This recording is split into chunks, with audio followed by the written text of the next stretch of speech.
Hi, I'm Jonathan Green. Welcome to a Car Files special. Now, every year in March, the motoring industry has one of its biggest shows in Europe. It's not Frankfurt and it's not in the UK. Let me give you a clue. The famous Jet d'Eau, it must be the centre of Geneva. And this year at Geneva's huge PAL Expo complex, they've opened a brand new hall, which makes this show even bigger.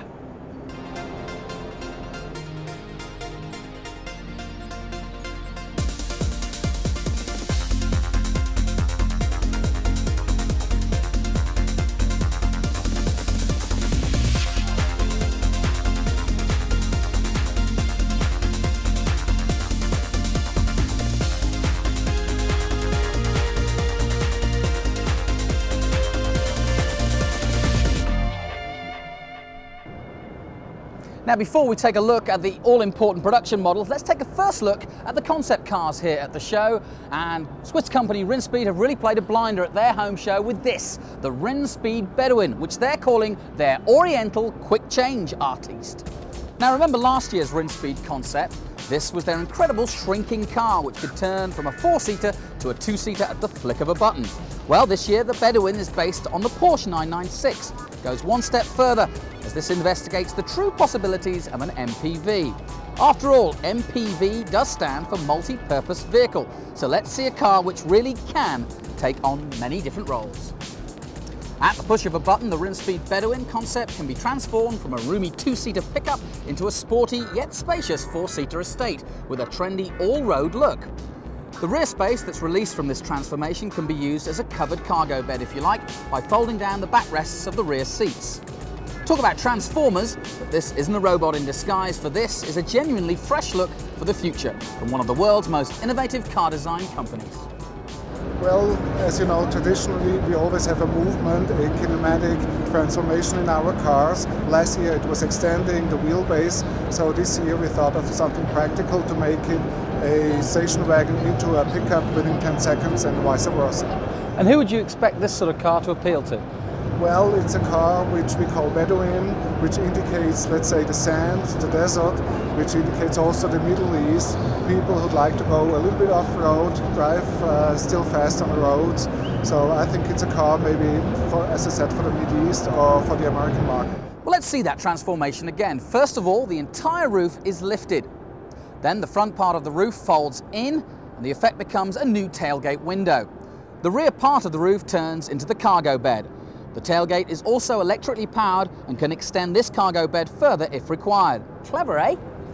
Now, while the Rinspeed is wooing the crowds with its physical transformation, over there at the Opel stand, there's a certain new open roadster that's got a power tweak, definitely in the up direction. This is the VX220, badged as a Vauxhall in the UK, but of course an Opel here in mainland Europe, and also, of course, in Southern Ireland. But this ain't no normal VX220. There are a few styling changes, but most importantly, the familiar transverse 2-litre 16-valve unit has been replaced by a turbocharged unit now found in the new Astra GSI. But the Astra is far heavier than this Lotus-inspired roadster, and Opel tell us that this 200 brake horsepower beauty will do 0 to 60 in less than 5 seconds and have a top speed of 151 miles per hour.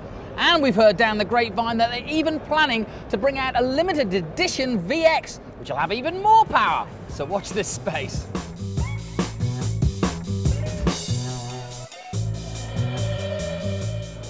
On sale soon with a price tag of under £26,000, this new VX220 Turbo is a hot new entry in the Supercar Performance League and is not now quite as minimalist as it was before, with leather features, satellite navigation and a new noise reduction system to enhance its refinement.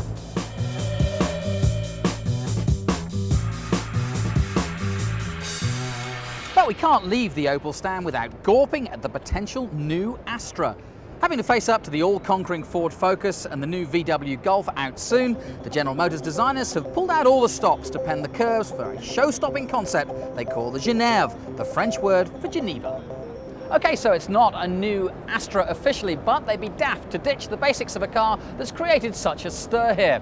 The director of design, Martin Smith, says he wanted to create a more dynamic car, but one that would also be recognisable as a Vauxhall. Well, I'm sure these huge wheels and this aggressive bumper will be taken away for the production version, leaving this interesting futuristic vision on wheels. We think it looks great. But what about its rivals in this highly competitive market? Here's Brendan Coogan. Well, if that concept, Jonathan, is going to actually be the face of the new Astra, it's got some beating to do with the likes of the solid and dependable Golf around. Sure, it's about to be replaced by an all-new version of the Golf soon, but Middle England's love affair with the VW Golf looks like it's never going to wane. Then there's the latest Honda Civic, which may not be the best looking car on the road, but is built better than ever with loads of kit for your cash. And if you don't mind the bland looks, the Toyota Corolla could be the best bet for economy-conscious buyers who just want a no-frills small car. It gives a nice drive with good driver feedback, and who could forget the ever-popular Ford Focus? This is a multi-skilled, practical machine that is actually fun to drive. With good ergonomics and good economics on its side, the new Vauxhall Astra has got to be very good. Also on the Vauxhall Opel stand is the new Mariva, which has just gone on sale. If you want an MPV with flexibility, why don't you take a look at this? In this cut-open version of the Mariva, you've got the basics of the inside of the Astra, but in terms of the innovation, it's more like the insides of the TARDIS from Doctor Who. Let's take a look at what you can do with the simple 5 seats. There's so much room that can be created. Starting with the middle, take this down, it goes down to the floor, then comes down the seat, and once again, you can take it all the way down to the floor, which creates quite a lot of space. Kitchen sink, surfboard, bicycle, you name it. And if you're really in the mood, take the front down as well, and there's even more space. Incredible.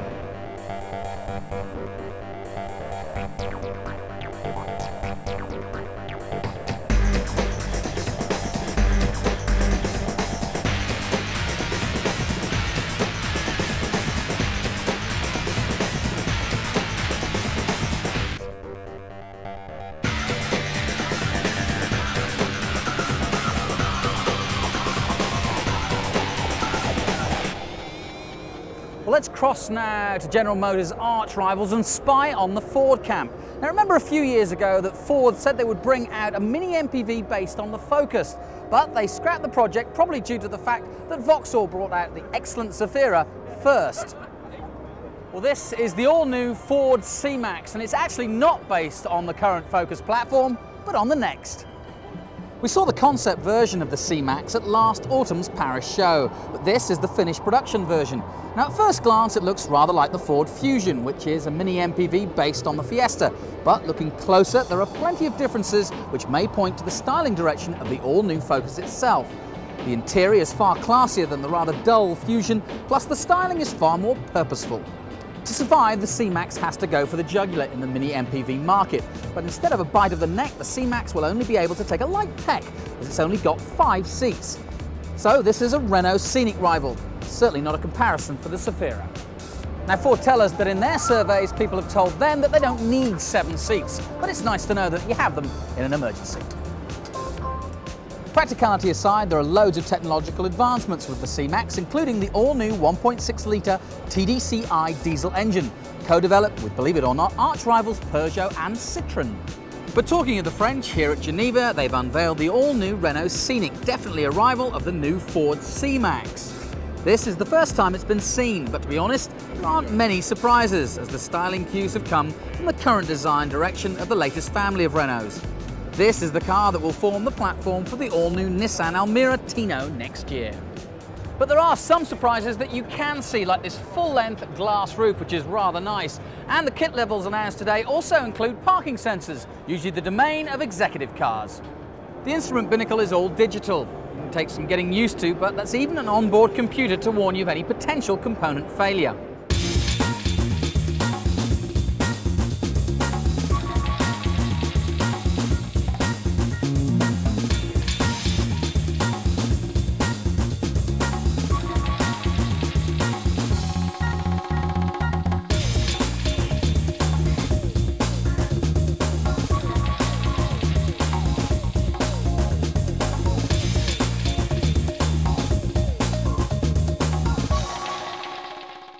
Okay, it's party time as you guys and gals get into dance mode to celebrate a new member of the Volkswagen family.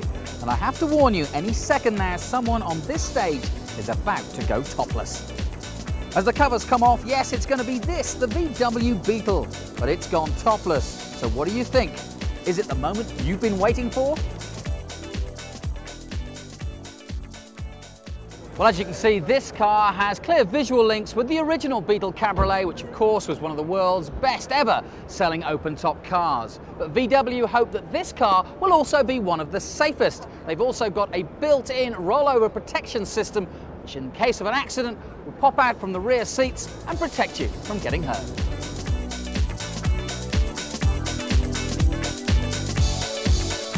UK versions will have an electro-hydraulic powered roof as standard, which takes 13 seconds to open or close. And by the way, there isn't a leak inside the car. Our cameraman has framed a fountain rather unfortunately in this shot.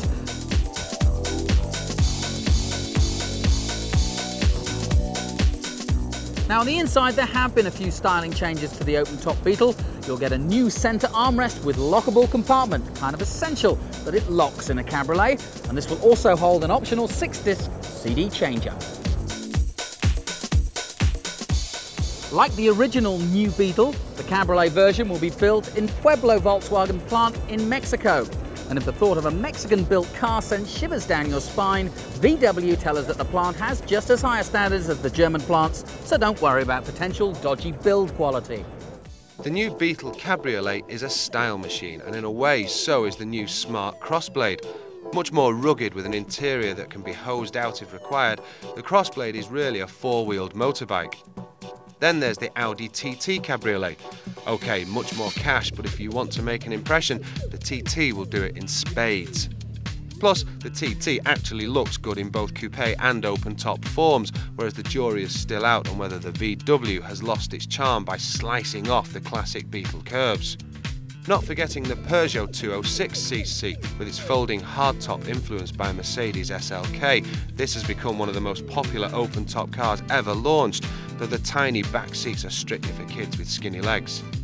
But we must return again to the BMW 1 Series. The concept here was a convertible, and it looks good, plus won't that special badge on the front continue to enjoy wallet-persuading properties?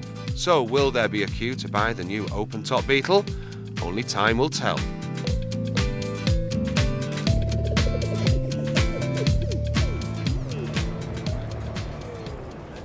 Well, we are in the French part of Switzerland, and the French car companies are out in force here in Geneva, and all eyes on the Peugeot stand are on this, the new 307cc. No, this isn't a new concept car.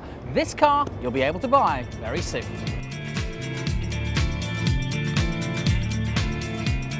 Now, what about our concepts from Peugeot this year? Well, our pals from Paris haven't disappointed. What about this for the most luxurious version of the 807 MPV? With a lowered ride height, sporty sills and sexy 18-inch wheels, the outside has certainly been transformed from the standard practical people mover. The 807 Gran Turismo has a honeycomb mesh grille and a huge panoramic sunroof, letting the sunshine in on the very neat and stylish interior. And for something completely different, what about this? The Hogar concept car from Peugeot. Well, this isn't a machine for a sensible school run, oh no. This is a dune buggy for the lads on a weekend out. Just one look at it entices you to go on, have some fun.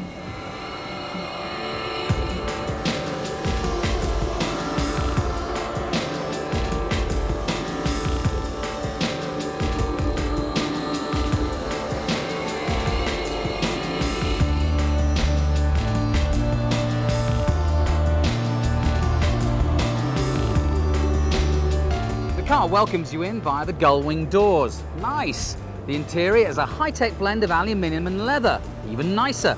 But the unique selling proposition of this concept is that it's not got one, but two engines. That's right, there's one HDI power plant under here and another one at the back, developing in tandem power of around, well, wait for it, some 360 brake horsepower.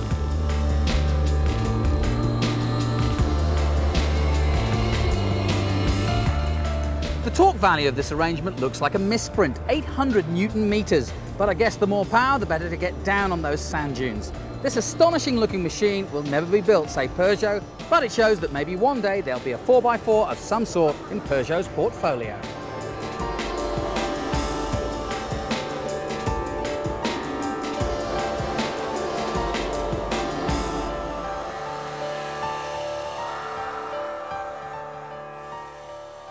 Well, that's all for this part, but just take a look at the brand new cars we'll be looking over soon on this special 1 hour long edition of Car File. Stay tuned to Men and Motors.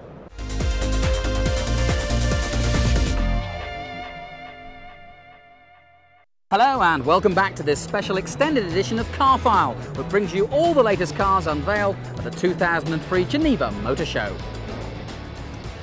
Well, let's go stateside now to the Chrysler stand and the all-new production model of the Chrysler Crossfire. But this really isn't American at all. In fact, it's the first test of the transatlantic marriage between Chrysler and their partners Daimler-Benz. The Crossfire is being built in Osnabrück in conjunction with Carmen, so you can see how much faith the Americans have in us Europeans taking the Crossfire to our hearts. The original concept astonished many into placing orders straight away, including broadcaster Jonathan Ross, who was one of the first to hand over his check. The two-seat sports coupe is powered by a 3.2-litre 90-degree V6 18-valve engine with a 6-speed manual or 5-speed auto box. The looks are either love them or hate them, but either way they're head-turning, and there's only 600 earmarked for the UK market, and the Crossfire comes out later this summer. And look at this, it's the latest concept car from Chrysler, and it's called the Chrysler Airflight, and it really does, in styling terms, look very similar to the Crossfire. Look at the tapered roof and the rear end, which very much echo the styling of the Crossfire, but also adds a few new ideas. This company just doesn't stay still.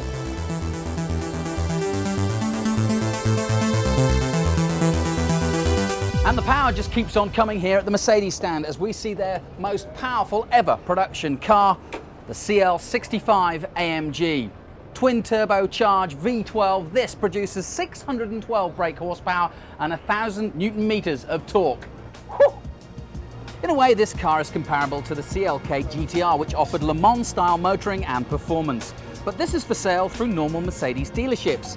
Let's not talk about the £110,000 price tag and the fact that this will have an insurance group of infinity. Let's just look and dream. The Accord and the Accord Tour are definitely the centerpiece of the Honda stand here at the 73rd International Motor Show of Geneva. Now this is a 7th generation Accord and it's aimed squarely at European drivers in the hope that Honda can get more of a market share here in Europe as they currently enjoy in other parts of the world, especially Japan and North America. Now the interior of the Accord is a lot more spacious and a lot more comfortable too, and there's a big upgrade in the materials used. Now this is the saloon version, but the Tourer version comes out in the UK in May. So here's Brendan with a look at the Accord's rivals. Although the new Honda Accord is bigger and better equipped than ever, rivals include the great value Citroën C5, a spacious family car with a clever suspension system to iron out the road bumps. A little bit bulbous in looks, but who cares if you're on the inside? The Peugeot 406 is coming to the end of its life, so you'll get some great deals. It still looks quite sharp and is highly practical, especially in estate mode. Fit and finish is well up on earlier Peugeot models of this size. The award-winning Mazda 6 is an astonishing improvement on the lackluster predecessor, the Mazda 626. A suitcase of money from parent company Ford helped as well, of course, and the development of the Honda 6 tried to address all of the shortcomings of the older model. But the Mazda isn't just a Mondeo under the skin, it's an all-new car. But what of the Mondeo itself? Well, the car that tries to be all things to all people succeeds magnificently in most areas and can be used as a basic family runaround or as a sporty driver's machine in the ST220 guise. Honda has got some competition here. If you're a Porsche fan, then feast your eyes on these babies. First, have a look over at the 911 GT3, which has 21 brake horsepower more than the current model. In tests, the 3.6-litre Boxer power plant got the 911 up to 125 miles per hour and back to stop in an amazing 19.7 seconds. That's top performance and top braking for you. Also on the Porsche stand, it's the world premiere of the brand new Carrera GT. Now the styling and the use of carbon fibre definitely show that this car was based in motorsport. In fact, Porsche tell us that the 10-cylinder 5.5-litre power plant can actually do 0 to 60 in just under 4 seconds. Porsche have tried to make the new Carrera GT as light as possible, and the monocoque shell and the entire subframe are made of composite material called carbon fibre reinforced plastic. In fact, even the underbody is covered to help the overall aerodynamics. The success story that is the Porsche story starts a new chapter with this Carrera GT, and they'll begin to roll off the production line from Leipzig at the end of this year. But if you want your supercar sooner, then why not come to Lamborghini, as their new car comes out in September. It'll be an entry-level Lamborghini and will be priced at about £95,000 plus tax, and we were told that directly from the president himself, and it will be called the Gallardo.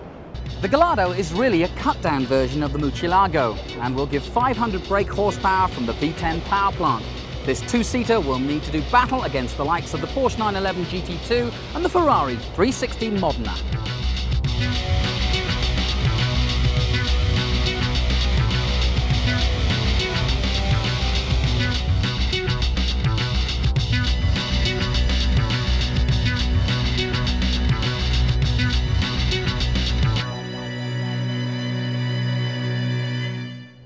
There's one thing having the latest hardware, but if the car manufacturer inspires you to get the best from your machine as well, all the better. That's exactly what Land Rover have done on launching the G4 Challenge.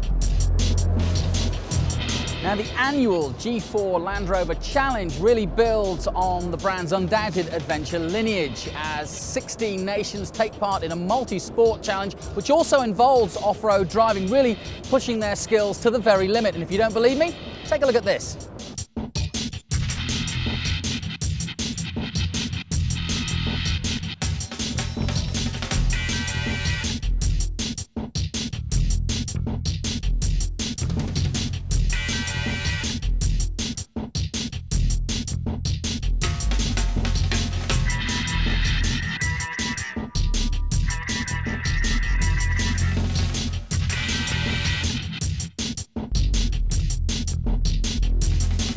Andrew, first of all, why is it called the G4 Challenge?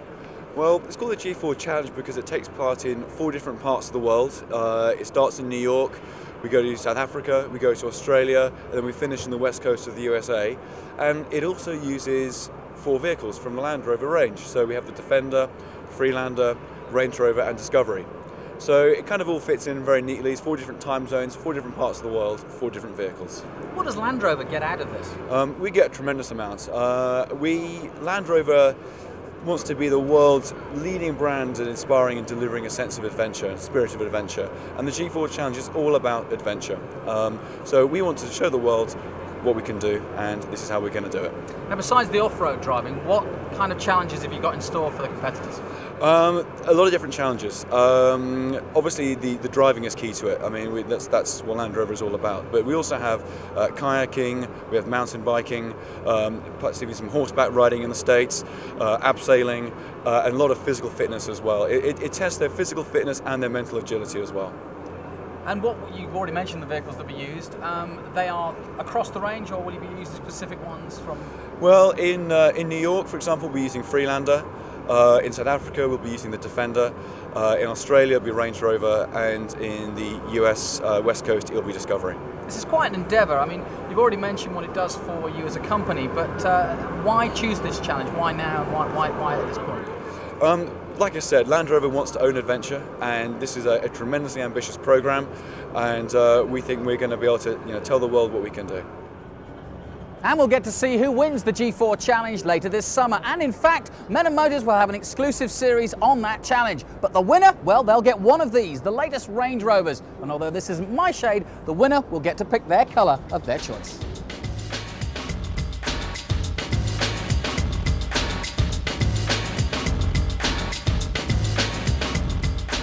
Now, Audi fans have been waiting eagerly for the brand new A3, and at last the wraps have finally come off here at Geneva. At first glance, it doesn't look as though Audi have actually done a lot to change the car, but that's Audi's conservative styling for you. In fact, it's got a completely new body shell, which gives a lot more space inside, and mechanically they've revised the transmission and they've got new engines. But of course, this new Audi A3 is important from another point of view, in that it will form the basis of the all-new Volkswagen Golf out next year. Some models of this new Audi A3 will be available in DSG. DSG, is that a new acronym for you? Well, you better learn it, as it stands for the technical breakthrough that really could take off. DSG stands for Dynamic Shift Gearbox, which has the advantages of a sporty close ratio manual box and a slick auto with minimal compromises. Thanks to not one but two automated clutches cleverly linked together, the DSG system gives the driver very fast manual gear changes at around 0.02 of a second. But will technology like this help Audi beat the competition? Here's Brendan Coogan again. The new Audi A3 is desperate to retain its crown as king of the posh hatches, but who are the pretenders to the throne? Well, of course, the new BMW 1 Series is aiming to take quite a few loyal Audi drivers away from them, but we've still got to wait till about 2005 when this is available in full completed production form, so Audi could steal a march on them here. BMW's latest compact is a triumph, and unlike the old cut-down version of a proper 3 Series, is a stylish alternative to the saloon. It may not look as neat as the Audi A3, but build quality and performance will certainly be on a par. Plus, the VW Golf could be seen as a rival, though of course essentially it's made by the same company. This autumn will see the launch of the all-new Golf Mark V, which will share many of the new A3's parts. But if you're on a budget, you could do worse than plump for the Peugeot 307. Even choosing their top of the range will still be in the mid-section of Audi's prices, and you'll get a sporty small car with sexy styling and a good driving experience. So if you forget badge snobbery, the 307 could offer all you want for less money. Here at the Geneva show, Fiat have unveiled the replacement for their little city car, the Seicento. With a squarer look, it's reminiscent of the styling of the earlier Panda. Originally codenamed the 169, but named today at the Geneva show as the Gingo. That's right, G-I-N-G-O. Interestingly enough, the rather boxy look taken from the Fiat Eco Basic shape will maybe appeal only to drivers on a budget who don't care about styling. It's not just a case of flatter glass being cheaper to make. In fact, there's a practical aspect to it. If you look in the back, there's actually plenty more shoulder room for 3 passengers. Engine-wise, it comes with a brand new 1.2 turbo diesel, developed by Fiat's new masters, General Motors. This little Polish-built chappie has got its work cut out to beat the competitors in the market. Here's Brendan Coogan. While Fiat are hoping their new Seicento replacement developed with General Motors will hit all the right buttons, I'm sure GM hopes it won't hurt the sales of its own babies in this competitive market. Take the Vauxhall Agila, developed in association with Suzuki, and like the Seicento built in Poland, the Agila has quirky looks, yet may be more practical for tall people or for folk who have pet giraffes. This car is tall and spacious, plus is surprisingly fun to drive with responsive engines and easy to chuck around gearboxes. You won't get many creature comforts, but what do you expect for about 6 or 7 grand? Then there's the Ford Ka. This may be in theory long in the tooth, but it still cuts a fresh face in 21st century traffic and is practical for city runarounds and small family use. That's if you don't mind a car that's shaped like a teapot. It's based on the old Fiesta, but what's wrong with that if it ain't broke? The VW Lupo is also a rival of the new Fiat, and though it's more expensive, many customers may go along with the adage that you only get what you pay for and plump for this. With a far superior build and residual values, this may seem a better buy in the long run. But what about VW's sister company Seat's offering? The Arosa is essentially a cheaper version of the Lupo, and you know, if we took the base versions of both and covered up the badges, you'd be hard-pressed to notice the difference behind the wheel. So with plenty of rivals, Fiat will have a hard job to convince the buying public the benefits of choosing their new small city car. Well, Fiat have been busy because behind me is the new idea. No, I don't mean it's a new idea, it is the new idea. It used to be called Project 350, so I suppose it's an improvement on that, and it's an MPV based on the Punto. Now, they had originally had ideas to put sliding doors at the back, but they thought, well, that's a bit too expensive, but it does open up nicely at the back anyway to be a nice, airy feel to it. There'll be gadgets such as this, a keyless entry system, a sequential auto box and dual climate control so the driver and front passenger can get blasted by different temperatures of air if they so desire. Plus, the rear has the added practicality of sliding seats to maximise the multi-purpose potential of this new Fiat.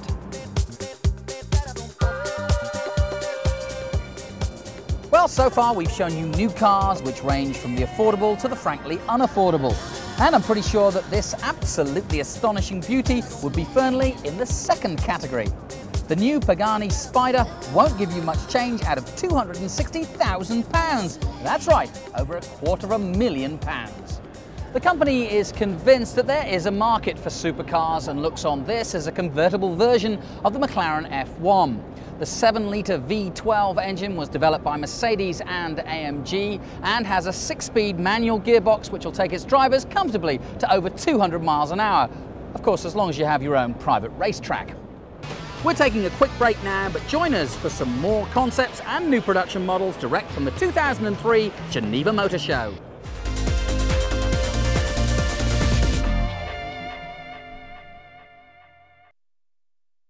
You join us back again at the 2003 Geneva Motor Show for our exclusive detailed look at the latest new models, both production and concept.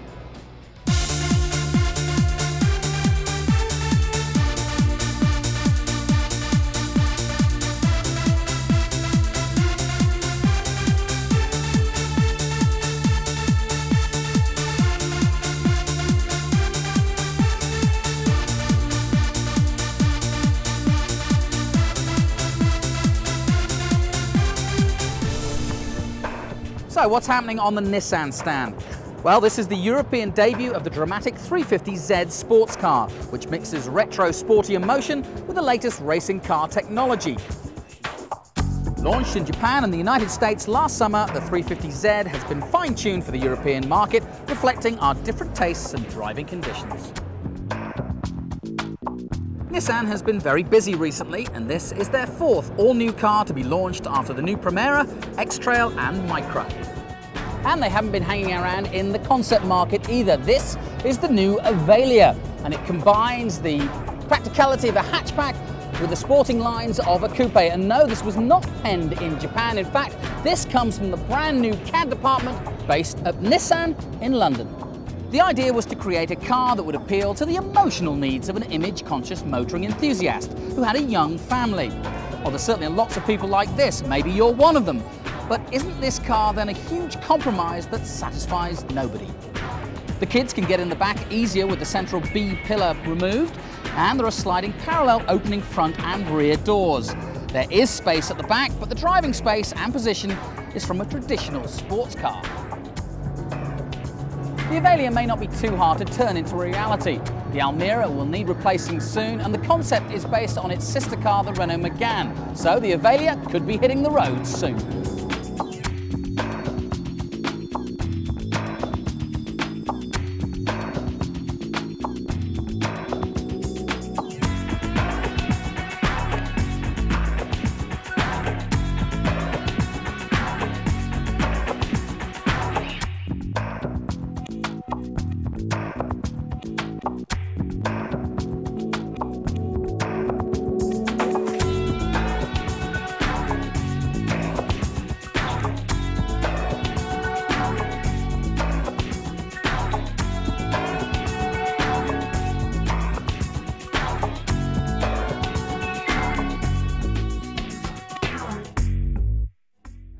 Mazda used to make good cars, and now it seems they make great cars.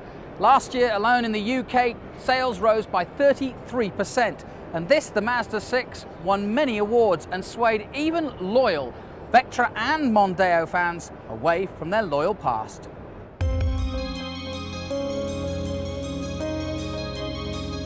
And now they hope to do the same with their small car offering. The old Mazda 121 was a nonsense, as it was obviously a rebadged Fiesta from Ford.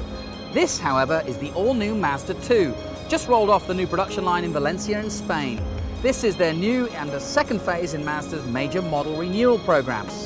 This new small Mazda hopes to push the same buttons that the Mazda 6 pushed last year, with improved build quality and careful attention to detail. The 5-star grille is similar to the Mazda 6, and the sporty front spoiler and integrated headlights work really well as the modern design feature. But maybe the overall feel is rather bland, catering too much to the very conservative Japanese market.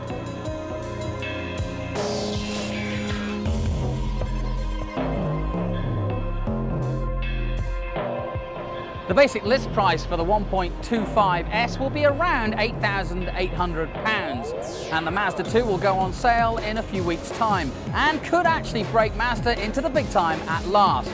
The replacement for the 323 will be known as the Mazda 3.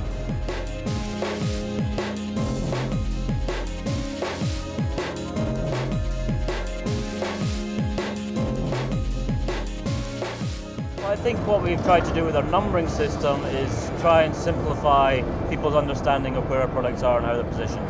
The Mazda 2 is our small B car, the Mazda 6 is our mid-range CD car, and it really relates to the size of the vehicle so that people can understand better where they fit in the range. And what about the design trends in terms of where Mazda are going? Well, I think in design terms, what we've tried to do is consolidate a Mazda look in a way, and you can see that if you look at the face of the car specifically with what we call the 5-point grille and the headlamp shape. But I think also at the same time we've tried to give each car its own identity, its own signature. Looking at some of the new cars, particularly the interior, are you quite proud with the design there because it is quite stunning? No, I think specifically in the interior and the craftsmanship and the quality of the interior is something that we feel is a very important feature of Mazda and an important point that the customers know that they're in a Mazda when they see the interior of the car.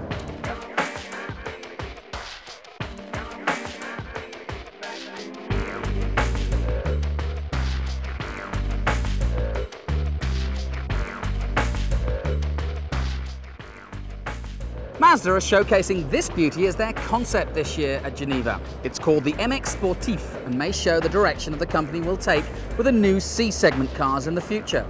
It has a sporty look to the overall shell, but it's the inside where Mazda have taken criticism to heart and have come up with a decent dash and switchgear at last. We love this high-gloss piano black look of the dash, which is supposed to help driver visibility. Nice lines, but we can't buy this one yet. Unlike this one, in the summer, the long-awaited RX-8 hits the roads, and you can put your deposits online now. But keep your fingers crossed because this baby will be hot in the United Kingdom, especially with limited sales. But for around 20 grand, you'll get this sporty, sexy coupe with loads of extras, and it really should be a hoot to drive, and this vroom vroom vroom could be the MX-5 of the 21st century.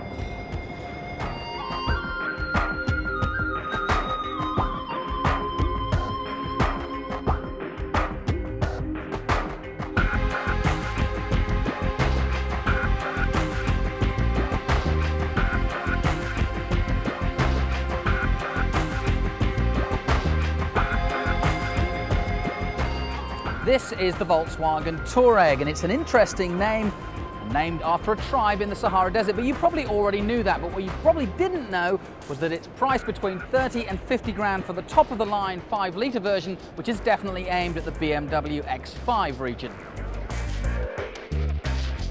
And here is the new Volkswagen Touran, which is their new mini MPV aimed at the Vauxhall Zafira market. The Touran has 5 seats as standard, and you can order an extra 2 if you want, and these fold into the floor when you don't need them, Zafira style.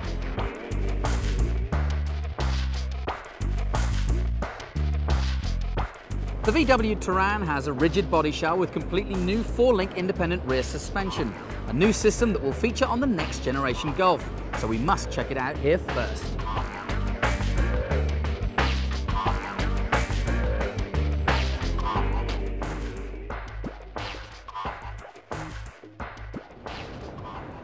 The Touran may not be perfect for storing the bigger stuff, especially in the 7-seat mode.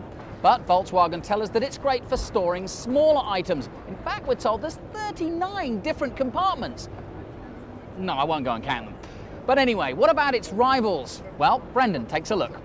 Rivals to the VW Touran include the well-established Vauxhall Zafira.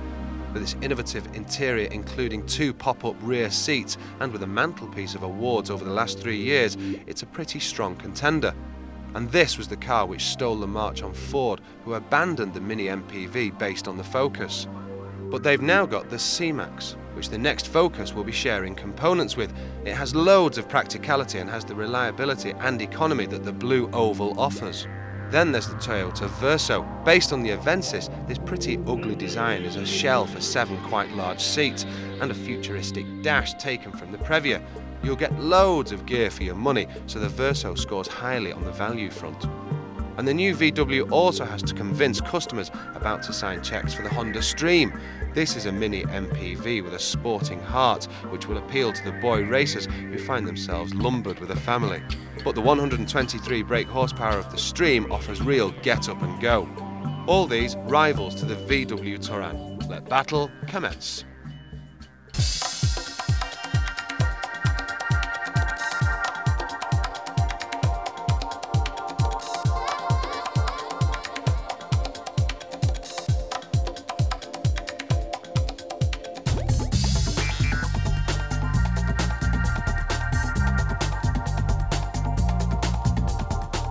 Toyota has been in the UK for 10 years now, pumping 1.7 billion into its UK operation. This is the all-new Avensis. Toyota has a brand new model for the European market, which is being exclusively built in the UK and has just gone on sale. Toyota's Derbyshire plant will produce 3 versions of the all-new Avensis: saloon, tourer and hatchback, with a choice of 2 petrol and 1 diesel power plant.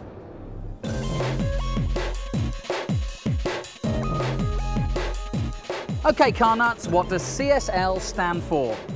10 marks for coupe, sports and lightweight, abbreviated to CSL. And that's the title of this baby, the BMW M3 CSL. We saw the concept at the Frankfurt show a few years ago, but here's the final production version in the metal. What do you think?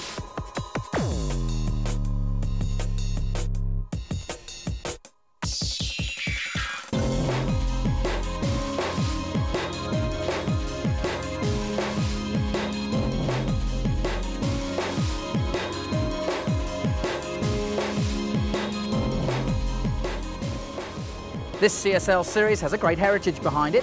Back in 1938, BMW built a Mille Miglia coupe with an aluminium body, and in the 1970s the company built a lightweight CSL based on the 3-litre coupe. The new M3 CSL is based on the philosophy of intelligent lightweight technology. This means the optimum combination of materials and components, using the most suitable material in each case for the specific requirements made for a specific component.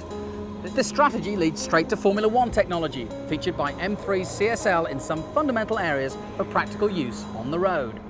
Well, just one example is the use of carbon fibre reinforced plastic, or CFRP. Now that's the stuff you find all over the place in Formula 1, and in terms of the power to weight ratio, it's 10% lighter than the normal M3, which is pretty astonishing.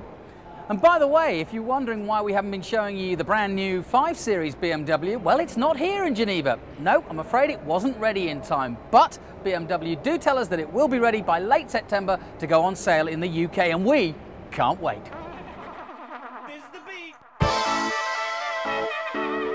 Also in BMW land, there's the new Mini. What's new about this, you may ask? Well, the bodywork may look similar, but what's under the bonnet certainly isn't. This is the first production Mini ever to feature a diesel engine. The sexy designer D logo is the giveaway at the back, and the 1.4-litre 4-cylinder engine should give fantastic economical returns, around 59 mpg on the urban combined cycle.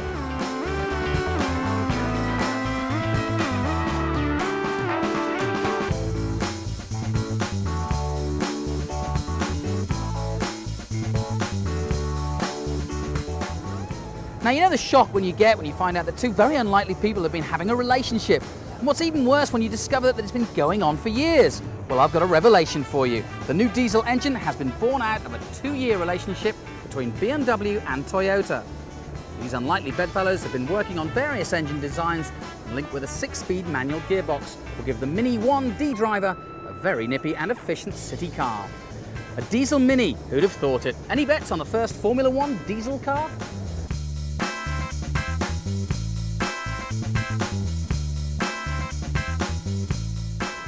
It feels rather strange being on the Rolls-Royce stand here in Geneva. I should feel proud standing in front of a machine with such great British heritage. But of course, this car is half German, and under the bonnet is a huge BMW power plant. There is some good news for the UK workforce revealed today, in that their new semi-underground manufacturing plant at Goodwood, because of demand, BMW are ramping up production for 1 Phantom car a day to 3 cars a day. Count that overtime pay, boys. This car really does make a statement. Each Phantom has 60 different pieces of woodwork and 18 different leather hides. It's 6 metres long, and it'll cost you £240,000. Now, how many Nissan Micras can you get for that?